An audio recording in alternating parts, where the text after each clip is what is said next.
ರೀ ಏನಾಯ್ತ್ರಿ? ಏನು ರಾತ್ರಿ ಬೆಳೆದ ಕನಸಿನ ಬಗ್ಗೆನೇ ಯೋಚನೆ ಮಾಡ್ತಿದ್ದೀರಾ? ಏನಿಲ್ಲ ಗಿರಿಜಾ, ಇವತ್ತು ಸಾಯಂಕಾಲ ಕೇಶವನ್ ಕಳಿಸಿ ಚೀಟಿ ದುಡ್ಡು ತರಿಸ್ಬೇಕು. ಅದ್ರ ಬಗ್ಗೆ ಯೋಚನೆ ಮಾಡ್ತಾ ಇದ್ದೆ. ಓ ಹೌದಲ್ವಾ? ಒಂದೆರಡಲ್ಲ, 10 ಲಕ್ಷ.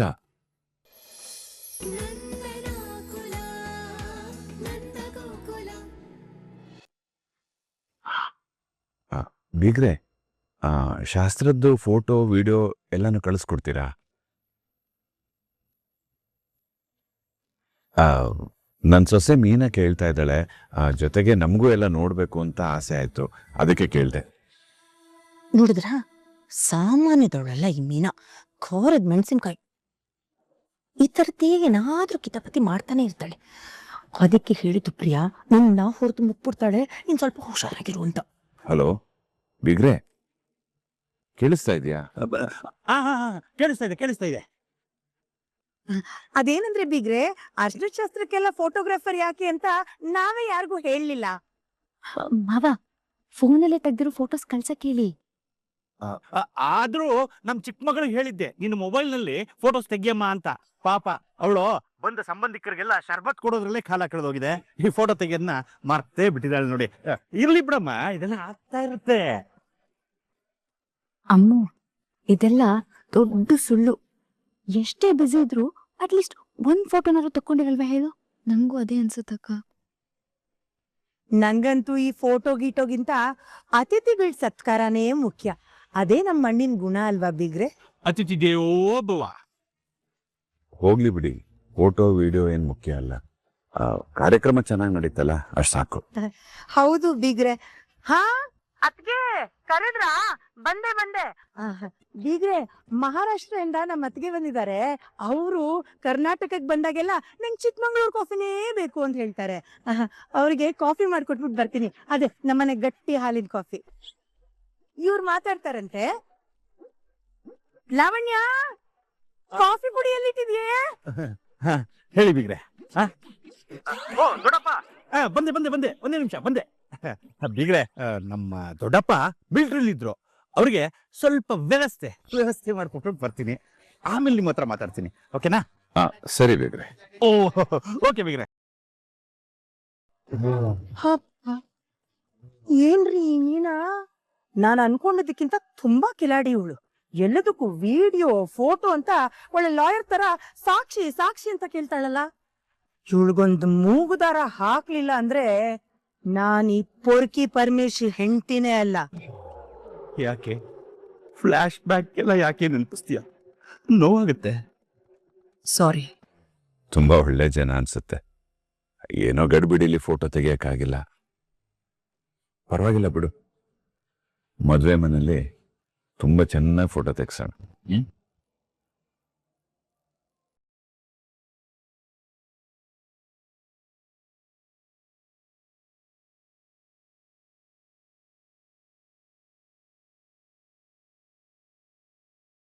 ಅತ್ತೆ, ಏನಮ್ಮ ಸೊಸೆ ಮುದ್ದು?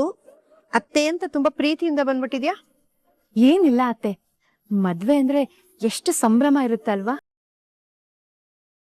ಹೌದು ಕಣೆ ಮೀನಾ, ಮದ್ವೆ ಅಂದ್ರೇನೆ ಹೀರೋ ಸಂಭ್ರಮ. ಮನೆಯನ್ನ ಗಲಗಲ ಅಂತಿರುತ್ತೆ.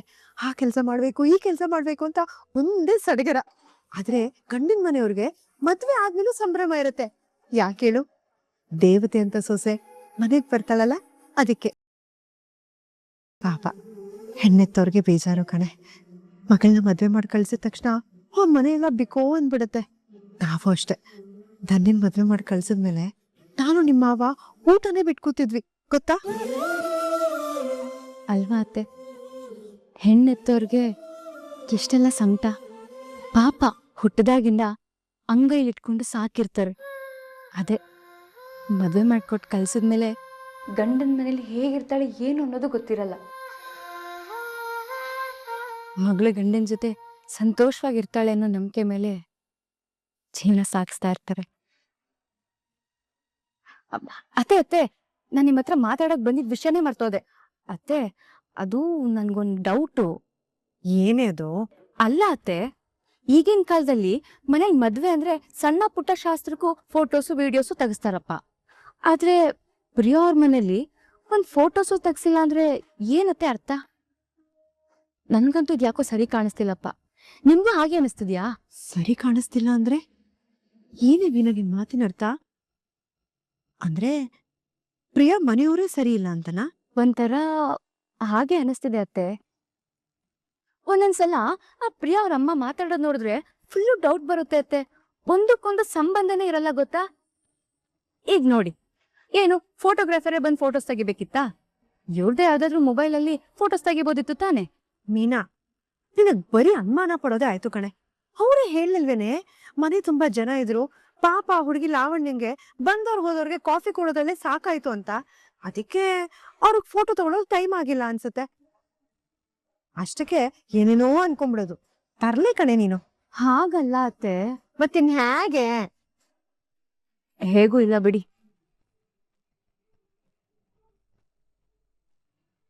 ಮೀನಾ, ಪ್ರಿಯಾ ಮನೆಯವರು ತುಂಬಾ ಒಳ್ಳೆಯವರು ಕಣೆ. ಏನೋ ವೀಣವರು ಸ್ವಲ್ಪ ಜಾಸ್ತಿ ಮಾತಾಡ್ತಾರೆ ಅನ್ನೋದ್ ಬಿಟ್ರೆ ಅವ್ರ ಮನ್ಸು ತುಂಬಾ ಒಳ್ಳೇದು. ಹಾಗೆಲ್ಲ ಏನೂ ಆಗಲ್ಲ.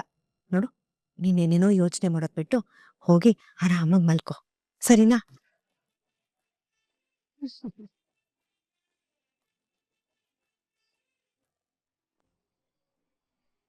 ಛೇ, ಆ ಪ್ರಿಯಾ ಮನೆಯವರು ಸರಿ ಇಲ್ಲ ಅಂತ ಹೇಳಕ್ ಹೋದ್ರು ನಮ್ಮನೇಲಿ ಯಾರು ನನ್ನ ನಂಬ್ತಾನೆ ಇಲ್ವಲ್ಲ. ಇವ್ರಿಗೆಲ್ಲ ಹೇಗಪ್ಪ ಅರ್ಥ ಮಾಡಿಸ್ಲಿ? ಆದ್ರೂ ಅವ್ರು ಹೇಗೆ ಅನ್ನೋದನ್ನ ನಾನು ತಿಳ್ಕೊಳ್ಳೇಬೇಕು. ನನ್ನ ಆತಂಕ ಏನು ಗೊತ್ತಾ? ಯಾವ್ದಾರು ಕೆಟ್ಟ ಗ್ರಹ ಅವನ್ ದಾರಿಗೆ ಅಡ್ಡ ಬಂದು ದಾರಿ ತಪ್ಪಿಸ್ಬಿಟ್ರೆ ಅಂತ. ರೀ, ನೀವೇ ಎರಡೂ ಮಾತಾಡಿದ್ರೆ ನಾನೇನ್ ಹೇಳಿ? ನೀವ್ ಅನ್ಕೊಂಡಿರೋ ಹಾಗೆ ಏನೂ ಆಗಲ್ಲ. ಕೆಟ್ಟ ನೆನಪು, ಕೆಟ್ಟ ಕನಸು ಇದ್ಯಾವುದನ್ನು ನಿಮ್ ಮನ್ಸಲ್ಲಿ ಇಟ್ಕೊಳ್ದೆ ಬಂದ್ ಮಲ್ಕೊಳ್ಳಿ. ನೀವ್ ಅನ್ಕೊಂಡಿರೋ ಹಾಗೆ ನಿಮ್ ಮಗನ್ ಮದ್ವೆನ ಧಾಮ್ ಧೂಮ್ ಅಂತ ಮಾಡ್ತಿದ್ದೀರಾ. ಊರವರೆಲ್ಲ ಮದ್ವೆಗ್ ಬರ್ತಾರೆ. ನಿಮ್ ಮಗ ನೀವ್ ತಲೆ ಎತ್ತಿ ನಿಲ್ಲೋ ಹಾಗೆ ಮಾಡ್ತಾನೆ, ನೋಡ್ತಾ ಇರಿ.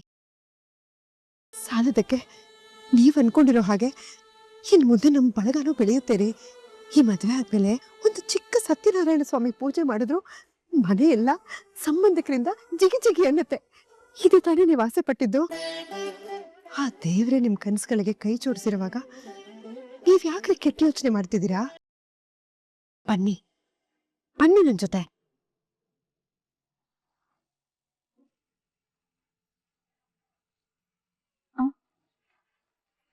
ಇಷ್ಟೊತ್ತಾಯ್ತು, ಇವರಿಬ್ರು ಇನ್ನೂ ಬಂದೇ ಇಲ್ಲ. ಅಯ್ಯೋ ದೇವ್ರೆ, ನಾನು ಅನ್ಕೊಂಡಿದ್ ನಿಜ ಆಗ್ಲಿಪ್ಪ. ಆ ಹುಡುಗಿ ಮಾಧವನ್ ಗರ್ಲ್ ಫ್ರೆಂಡೇ ಆಗಿರ್ಲಿ.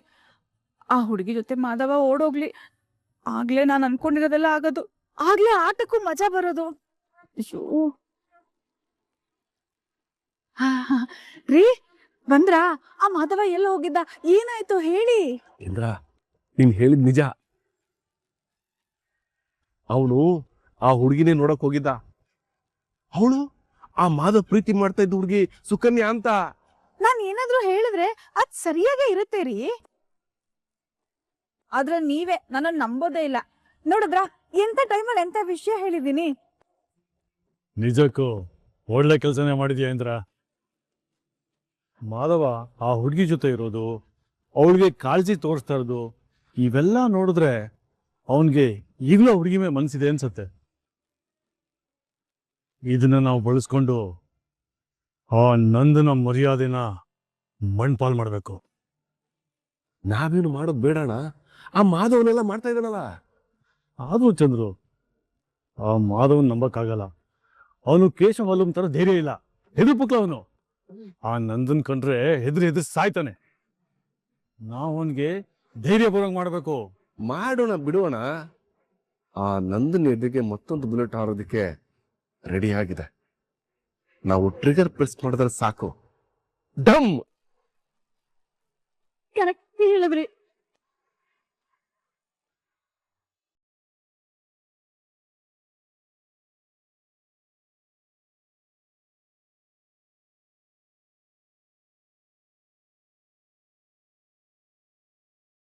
ರೀ, ಏನಾಯ್ತ್ರಿ? ಇನ್ನು ರಾತ್ರಿ ಬೆಳೆದ ಕನಸಿನ ಬಗ್ಗೆನೇ ಯೋಚನೆ ಮಾಡ್ತಿದ್ದೀರಾ? ಏನಿಲ್ಲ ಗಿರಿಜಾ, ಇವತ್ತು ಸಾಯಂಕಾಲ ಆ ಕೇಶವನ್ ಕಳಿಸಿ ಚೀಟಿ ದುಡ್ಡು ತರಿಸ್ಬೇಕು. ಅದ್ರ ಬಗ್ಗೆ ಯೋಚನೆ ಮಾಡ್ತಾ ಇದ್ದೆ. ಓ ಹೌದಲ್ವಾ? ಒಂದೆರಡಲ್ಲ, 10 ಲಕ್ಷ. ಆ ದುಡ್ಡು ಕೈ ಸೇರೋ ತನಕ ಒಂಥರ ಕಳ್ಬೇಡ. ಏನ್ ಯೋಚನೆ ಮಾಡ್ಬೇಡ್ರಿ, ನಮ್ ಕೇಶವ ಹೋಗಿ ದುಡ್ಡನ್ನ ಹುಷಾರಾಗಿ ತರ್ತಾನೆ. ಹೌದು, ಬೀಗ್ರೇನಾದ್ರೂ ಫೋನ್ ಮಾಡಿದ್ರಿ? ಇಲ್ವಲ್ಲ. ಅಲ್ಲ ಅತ್ತೆ, ಯಾಕೆ ಅವ್ರಿನ ಕಾಲ್ ಮಾಡಿಲ್ಲ? ಅವ್ರು ಹೊರಟಿದಾರೋ ಇಲ್ವೋ? ಮೀನಾ, ಅವರು ಮನೇಲೆಲ್ಲ ರೆಡಿ ಮಾಡ್ಕೊಂಡು ಹೊರಡ್ಬೇಕಲ್ವೇನೆ? ಮನೆ ತುಂಬಾ ನೆಂಟ್ರಿಷ್ಟಿರ್ತಾರೆ, ದೂರ ದೂರಿಂದ ಬರೋರು ಇರ್ತಾರಲ್ಲ, ಅವ್ರನ್ನೆಲ್ಲ ಹೊರಡಿಸ್ಕೊಂಡ್ ಬರಕ್ಕೆ ಸ್ವಲ್ಪ ಹೊತ್ತಾಗತ್ತೆ ಕಣೆ. ಏನೋ ಅತ್ತೆ, ನಾನು ನೋಡ್ತಾನೆ ಇದೀನಪ್ಪ, ಸಂಬಂಧಿಕರು ಅಂತ ಹೇಳ್ತಾನೆ ಇದಾರೆ. ನಾನಂತೂ ಒಂದಿನಕ್ಕೂ ನೋಡು ಇಲ್ಲ. ಈಗ ಅವರೆಲ್ಲ ಮದ್ವೆ ಮನೆಗ್ ಬರ್ತಾರಲ್ಲ, ನಾನಂತೂ ಅವ್ರನ್ನ ನೋಡಿ ಬಾಯಿ ತುಂಬಾ ಮಾತಾಡ್ಸಕ್ಕೆ ತುದಿಗಾಲ ನಿಂತ್ ಕಾಯ್ತಾ ಇದೀನಿ. ಅಂದ್ರೆ ಏನು ನಿನ್ ಮಾತಿನ ಅರ್ಥ? ಅವ್ರಿಗೆ ಯಾರು ನೆಂಟ್ರಿಷ್ಟ ಇಲ್ಲ ಅಂತ ಹೇಳ್ತಿದ್ಯಾ? ಒಂಥರ ಹಾಗೆ ಅನ್ಕೊಳ್ಳಿ ಅತ್ತೆ. ಮೀನಾ, ಯಾಕಮ್ಮ ಬೀಗ್ರ ಮೇಲೆ ನಿಂಗೆ ಅಷ್ಟೊಂದು ಅಸಮಾಧಾನ? ಅಲ್ಲ, ನಾವು ಎಷ್ಟೊಂದು ಸಲ ಭೇಟಿ ಮಾಡಿದೀವಿ ಅವ್ರನ್ನ. ನಿಂಗೆ ಇನ್ನೂ ಅವ್ರ ಮೇಲೆ ಅನುಮಾನನ? ನೋಡ್ತಾ ಇರು, ಮದ್ವೆಗೆ ಅವ್ರ ಕಡೆಯವ್ರು ಎಷ್ಟು ಜನ ಬರ್ತಾರೆ ಅಂತ. ಆಮೇಲೆ ನೀನು ಈ ತರ ನಕಾರಾತ್ಮಕವಾಗಿ ಮಾತಾಡಬಾರ್ದು. ಡೀಲ್ ಮಾವ, ನಾನ್ ಅವ್ರ ಸಂಬಂಧಿಕರು ನೋಡಿದ್ಮೇಲೆ ಮಾತಾಡದ್ಮೇಲೆ ನಿಮ್ ಬೀಗ್ರ ಬಗ್ಗೆ ಅಲ್ಲ ನಮ್ ಬೀಗ್ರ ಬಗ್ಗೆ ನಾನು ಏನು ಮಾತಾಡಲ್ಲಪ್ಪ. ನೋಡೇ ನೋಡ್ತೀವಿ ಮೀನಾ, ಇನ್ಮೇಲೆ ನಮಗೆ ತುಂಬಾ ಜನ ಸಂಬಂಧಿಕರಾಗ್ತಾರೆ. ಬೀಗ್ತಿಯವರು ಅವ್ರ ನೆಂಟ್ರಿಸ್ಟ್ರನ್ನೆಲ್ಲ ಪರಿಚಯ ಮಾಡ್ಕೊಡ್ಬೇಕಾದ್ರೆ ಯಾರ್ಯಾರು ಹೇಗೆ ಏನ್ ಸಂಬಂಧ ಅಂತ ಮೊದಲು ನಾನು ತಿಳ್ಕೊಂಡಿರ್ಬೇಕಪ್ಪ. ಯಾಕೆ ಹೇಳು? ನಾಳೆ ನಮ್ಮ ಮನೇಲಿ ಒಂದು ಫಂಕ್ಷನ್ ಆದ್ರೆ ನಾನು ಎಲ್ರನ್ನು ಕರಿಬೇಕಲ್ವಾ? ಮನೆ ತುಂಬಾ ಜನ ಬೇಕಲ್ವಾ? ನಿಮ್ಗೋಸ್ಕರನೇ ನಾನು ಇಲ್ಲಿವರೆಗೂ ಅವ್ರ ಮೇಲೆ ಒಂದ್ ಕಣ್ಣಿಟ್ಟಿರೋದು ಮಾವ. ಪಾಪ ನೀವು ಅವ್ರು ಏನ್ ಹೇಳಿದ್ರು ನಂಬ್ತಿದ್ದೀರ. ಆದ್ರೆ ನಾಳೆ ದಿನ ನನ್ನ ಅನುಮಾನ ನಿಜ ಆಗಿ ಅವ್ರಿಗೆ ಯಾರು ಸಂಬಂಧಿಕರಿಲ್ಲ ಅಂತ ನಿಮಗ್ ಗೊತ್ತಾದ್ರೆ ನೀವ್ ಅದನ್ನ ಹೇಗ್ ತಗೋತೀರಾ ಅನ್ನೋದೇ ನನ್ಗೆ ಆತಂಕ ಆಗ್ತಿದೆ. ದೇವ್ರೆ, ನನ್ನ ಅನುಮಾನ ಸುಳ್ಳಾಗಿರ್ಲಪ್ಪ.